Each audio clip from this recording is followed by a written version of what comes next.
ইংরেজি খবর আপনাদের ঢাকা থেকে বিলি করে শোনানো হলো। বাংলাদেশ বেতার সিলেট। এক্ষুনি শুনবেন আমাদের স্থানীয় খবর।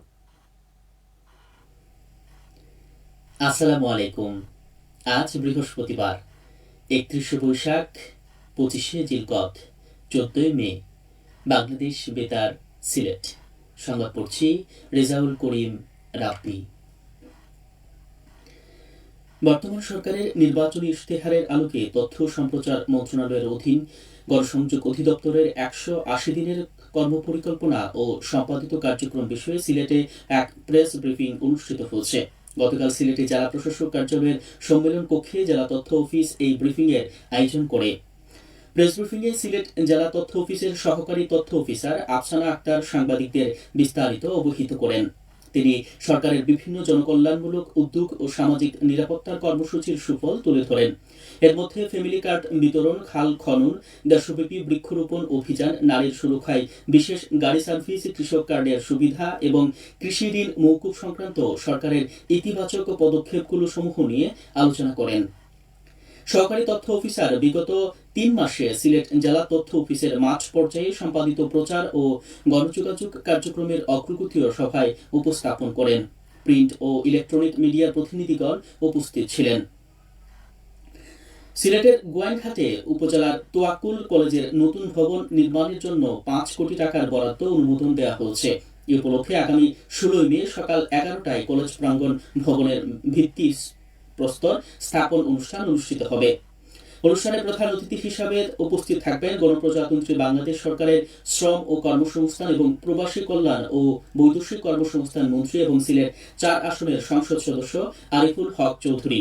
স্থানীয় শিক্ষাবিদ ও সচেতন মহল বলেছেন, নতুন ভবন নির্মিত হলে কলেজের শিক্ষা কার্যক্রম আরও গতিশীল হবে এবং শিক্ষার্থীরা আধুনিক শিক্ষা পরিবেশের সুযোগ পাবে।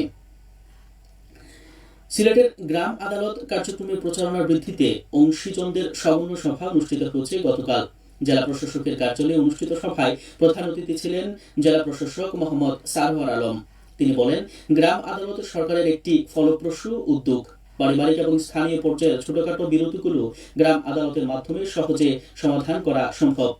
যেকোনো বিরোধ বা মামলার উচ্চতর আদালতে না পাঠিয়ে স্থানীয় গ্রাম পর্যায়ে আদালতের মাধ্যমে নিষ্পত্তি করলে বিচারালয়গুলোতে মামলা জট অনেকাংশে কমে যেত। সভায় বিশেষ অতিথি ছিলেন অতিরিক্ত জেলা প্রশাসক সাইদা পারভিন। সিলেটে গত 24 ঘন্টায় হামের উপসর্গ নিয়ে আরও 3 শিশুর মৃত্যু হয়েছে। এ নিয়ে বিভাগের মৃত্যুর সংখ্যা দাঁড়িয়েছে 31 জনে। গতকাল সিলেট বিভাগীয় স্বাস্থ্য পরিচালকের কার্যালয় থেকে এসব তথ্য নিশ্চিত করা হয়েছে। এছাড়া গত 24 ঘন্টায় নতুন করে হাসপাতালে ভর্তি হয়েছে 92 জন সন্দেহভাজন রোগী। বর্তমানে সিলেট বিভাগের বিভিন্ন সরকারি ও বেসরকারি হাসপাতালে চিকিৎসাধীন রয়েছেন 217 জন সন্দেহভাজন হাম রোগী। গত 24 ঘন্টায় 30 জন রোগী ভর্তি হয়েছেন শহীদ শামসুদ্দিন আহমদ হাসপাতালে। একই সময়ে উসমানী মেডিকেল কলেজ হাসপাতালে ভর্তি হয়েছেন 26 জন।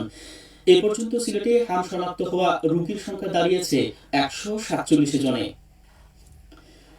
টেকসই উন্নয়ন ও সুশাসন নিশ্চিতকরণে ইউনিয়ন পরিষদের স্থায়ী কমিটির কার্যকারিতা বৃদ্ধি এবং উন্নয়ন কর্মসূচির সমন্বয় সমাধানে সুনামগঞ্জে এক আলোচনা সভা অনুষ্ঠিত হয়েছে। গতকাল পৌর শহরের হাসাননগর ওয়ার্ল্ড ভিশন হল রুমে এ সভার আয়োজন করা হয়।